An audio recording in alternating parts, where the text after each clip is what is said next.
साथियों, अब भारत ने ये तय किया है कि आने वाले 5 वर्षों में हम अपनी इकोनॉमी के साइज को $5 ट्रिलियन। नरेंद्र मोदी की 5 ट्रिलियन इकोनॉमी के बारे में तो आप लोग सुना ही होगा। 2019 में नरेंद्र मोदी ने कहा था कि अगली 5 साल के अंदर यानी 2024 के अंदर इंडियन इकोनॉमी 5 ट्रिलियन बन जाएगा, यानी आज से डबल बन जाएगा। 2019 में नरेंद्र मोदी ने जब ये बात कहा था तब इंडियन इकोनॉमी का साइज था 2.8 ट्रिलियन और जीडीपी ग्रोथ रेट था 6%। उस वक्त के हिसाब से अगर Indian economy yearly 12% GDP growth के हिसाब से ग्रो करता तब 2024 तक इंडियन इकोनॉमी 5 ट्रिलियन इकोनॉमी बन सकता था। लेकिन आप लोगों को सबको तो पता है इंडियन जीडीपी ग्रोथ रेट का हाल क्या है। आप इस ग्राफ से देख सकते हो इंडियन इकोनॉमी कैसे जमीन के अंदर जा रहा है और जमीन के ऊपर जा रहा है। हालांकि इसके ऊपर मैं ज्यादा बात करना नहीं चाहता हूं।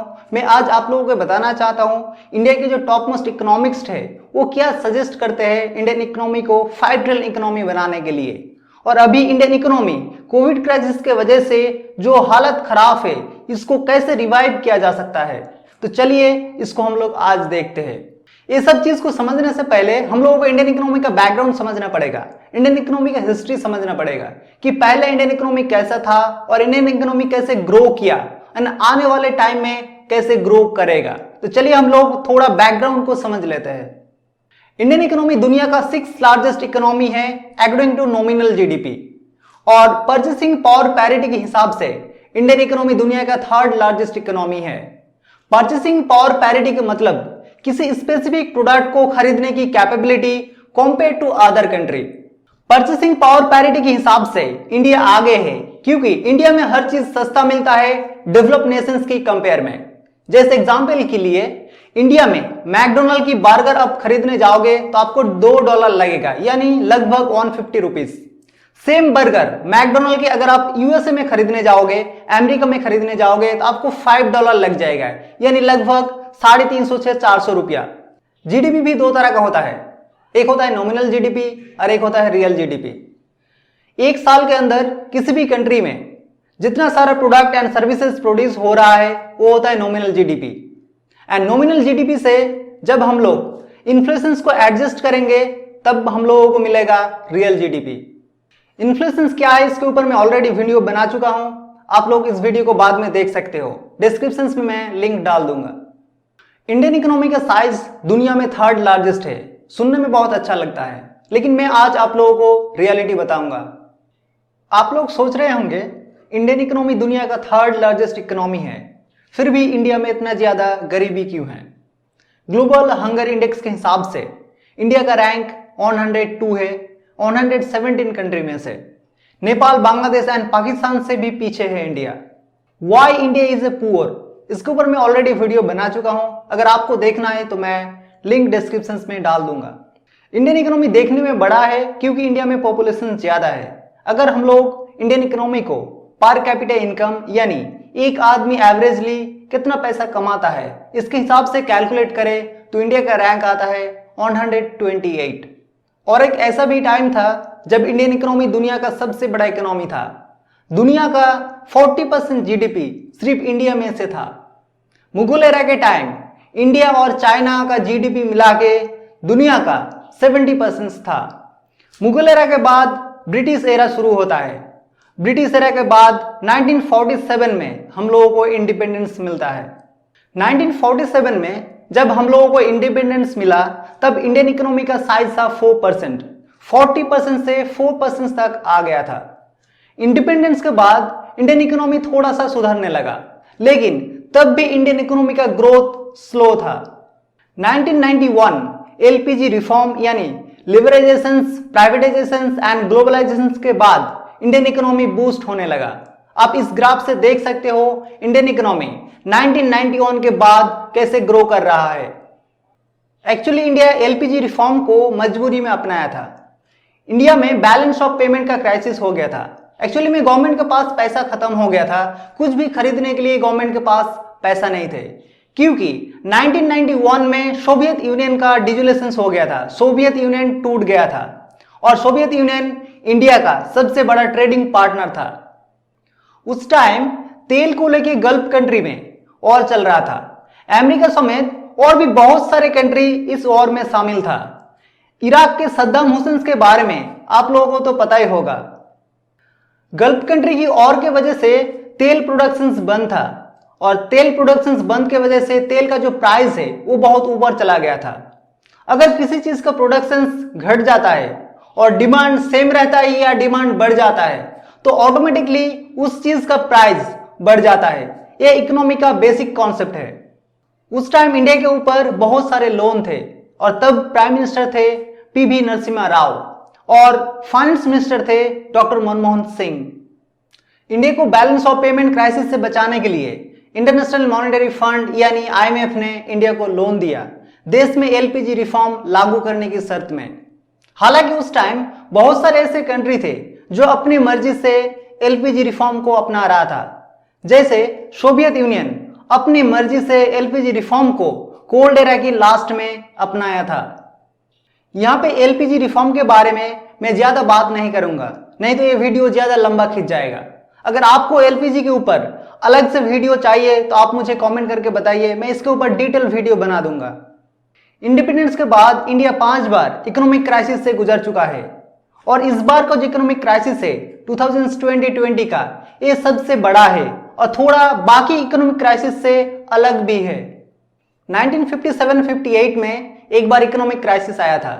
एग्रीकल्चर प्रोडक्शन घट गया था मॉनसून की वजह से, बारिश नहीं हुआ था। बारिश ना होने की वजह से एग्रीकल्चर जो प्रोडक्शन है वो घट गया था और उस टाइम इंडियन इकोनॉमी का 50% रेवेन्यू सिर्फ एग्रीकल्चर से आता था। इसीलिए सरकार के पास पैसा कम पड़ गया था, बैलेंस ऑफ पेमेंट का क्राइसिस हो गया था। सरकार के पास जब पैसा कम हो जाता है तो इकोनॉमिक की लैंग्वेज में हम लोग इसे बैलेंस ऑफ पेमेंट क्राइसिस कहते हैं। एग्रीकल्चर प्रोडक्शन घटने के कारण खाने वाले हर चीज का प्राइस बढ़ गया था। थोड़ी देर पहले बताया अगर किसी चीज का प्रोडक्शन घट जाता है और डिमांड सेम रहता है या डिमांड बढ़ जाता है। यहाँ पे अनाज है, अनाज का डिमांड तो सेम रहेगा ना, खाना तो सबको चाहिए। तो यहाँ पे डिमांड सेम था और प्रोडक्शन घट गया था तो प्राइस बढ़ गया था अनाज का।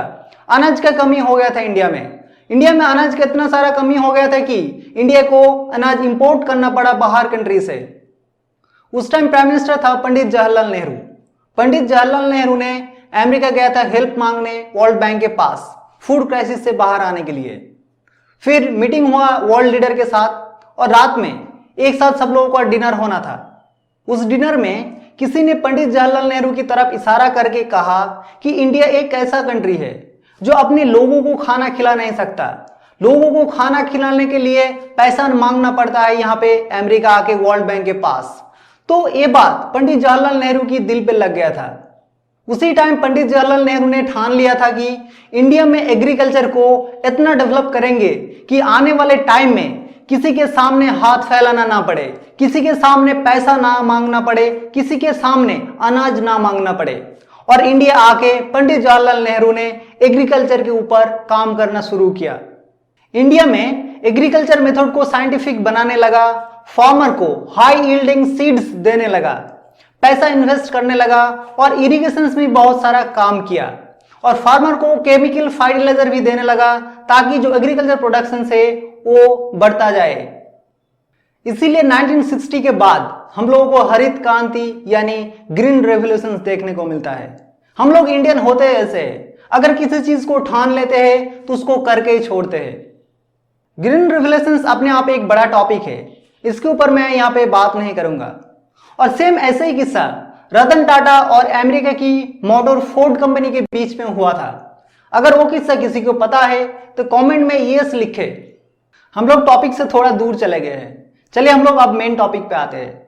एक इकोनॉमिक क्राइसिस हुआ था 1957 और 58 में एग्रीकल्चर प्रोडक्शन घटने के कारण, और दूसरा इकोनॉमिक क्राइसिस हुआ था 1966-67 में। 62 में चाइना के साथ और होता है इंडिया का, और फिर 65 में इंडिया का पाकिस्तान के साथ और हो जाता है, और उसके एक साल बाद 1966 में ड्रॉट हो जाता है। तो इतना सारा एक साथ प्रॉब्लम इंडिया कैसे झेलेगा? इकोनॉमिक क्राइसिस तो आना ही था। फिर होता है 1972-73 में, और एक इकोनॉमिक क्राइसिस होता है 1980 में। लेकिन 2020 का जो इकोनॉमिक क्राइसिस है वो सबसे बड़ा इकोनॉमिक क्राइसिस है और बाकी इकोनॉमिक क्राइसिस से थोड़ा अलग है। अब हम लोगों ने इंडियन इकोनॉमी का थोड़ा सा बैकग्राउंड जान लिया है। इंडियन इकोनॉमी का पूरा हिस्ट्री एक वीडियो में बनाया नहीं जा सकता है, इसके लिए पूरा वीडियो सीरीज बनाना पड़ेगा। उसमें से कुछ चीज हम लोग इस वीडियो में देखे हैं। तो चलिए अब देखते हैं कि देश भर की टॉप इकोनॉमिस्ट इंडिया की इकोनॉमी को रिवाइव करने के लिए क्या सजेस्ट करते हैं। चलिए अभिजीत बैनर्जी से शुरू करते हैं, जो रिसेंटली अभिजीत बैनर्जी को इकोनॉमी में नोबेल प्राइज मिला है। अभिजीत बैनर्जी का कहना है कि अभी इंडियन इकोनॉमी में डिमांड बहुत कम है क्योंकि अभी लोगों के पास पैसा नहीं है। इनका सलूशन है कि सरकार को अभी गरीब लोगों को पैसा देना चाहिए। ये किया जा सकता है एमएसपी यानी मिनिमम सपोर्ट प्राइस बढ़ा के, और एमजी नरेगा स्कीम के द्वारा भी लोगों को डायरेक्ट बेनिफिट दिया जा सकता है।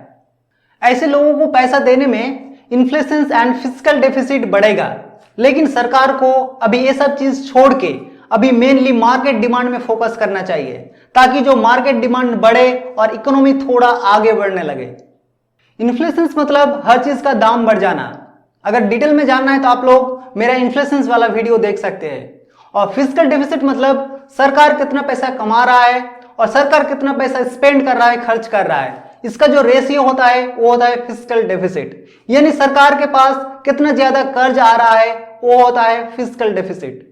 अभिजीत बैनर्जी का यह भी कहना है कि अभी सरकार को ह्यूमन डेवलपमेंट यानी एजुकेशन और हेल्थ सेक्टर में पैसा स्पेंड करने की जरूरत है, क्योंकि अभी इंडिया की जो लेबर फोर्स है वो काफी लो क्वालिटी है। इसके पीछे रीजन यही है कि सरकार एजुकेशन और हेल्थ सेक्टर में ज्यादा पैसा खर्च नहीं करता है, इसीलिए हमारे देश में लेबर का क्वालिटी काफी खराब है। Farmer RBI governor Raghuram Rajan का कहना है कि सरकार को डिसेंट्रलाइज अप्रोच होना चाहिए। सरकार को कुछ लोगों को डिसीजंस लेने की अथॉरिटी देना चाहिए, हर चीज के लिए पीएमओ ऑफिस जाना ना पड़े। इससे काम करने में आसानी होगी और टाइम भी बचाया जा सकता है। और इनका कहना है कि सरकार को हर चीज में पॉलिटिकल मोटिव ढूंढने की जरूरत नहीं है। अगर कोई सजेशंस करता है या क्रिटिसाइज करता है तो सरकार को यह नहीं सोचना चाहिए कि वो किस पॉलिटिकल पार्टी से बिलोंग करता है। सरकार को सबका जो आर्गुमेंट है वो सुनना चाहिए, उसके बाद ही डिसीजंस लेना चाहिए। रघुराम राजन का यह भी कहना है कि सरकार को लेबर लॉ में चेंज लाना चाहिए। अगर कोई कंपनी एम्प्लॉय को हायर करता है तो उसके पास दो ही ऑप्शंस होता है।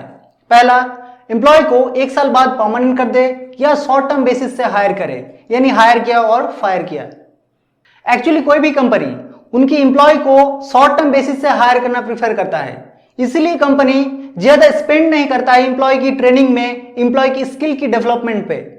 इसमें एम्प्लॉय का स्किल डेवलपमेंट नहीं होता है और एम्प्लॉय ज्यादा इफिशियंट भी नहीं होता है और एम्प्लॉय को जॉब सिक्योरिटी भी नहीं मिलता है। यहाँ पे सरकार को एक बीच का रास्ता निकालना है ताकि कंपनी को एम्प्लॉय को परमानेंट ना करना पड़े और एम्प्लॉय को कुछ राइट मिल जाए। और यहाँ पे रघुराम राजन का भी कहना है अभिजीत बैनर्जी के जैसा कि सरकार को ह्यूमन डेवलपमेंट में ज्यादा स्पेंड करने की जरूरत है, यानी एजुकेशन और हेल्थ सेक्टर में ज्यादा स्पेंड करने की जरूरत है, ताकि लेबर फोर्स को और भी इफिशिएंट बनाया जा सके। ये था कुछ टॉप इकोनॉमिस्ट की सजेशंस इंडिया को रिवाइव करने के लिए और इंडिया को आगे बढ़ने के लिए। आज के लिए बस यहीं तक। इस चैनल को जरूर सब्सक्राइब करो एंड फैमिली एंड फ्रेंड में सबको शेयर करो। चलो लाइक करो एंड सब्सक्राइब करो एंड आप मुझे कमेंट करके बताओ कि आपको ये वीडियो कैसा लगा। इस वीडियो को देखने के लिए थैंक यू सो मच। जल्द मिलते हैं नेक्स्ट वीडियो में।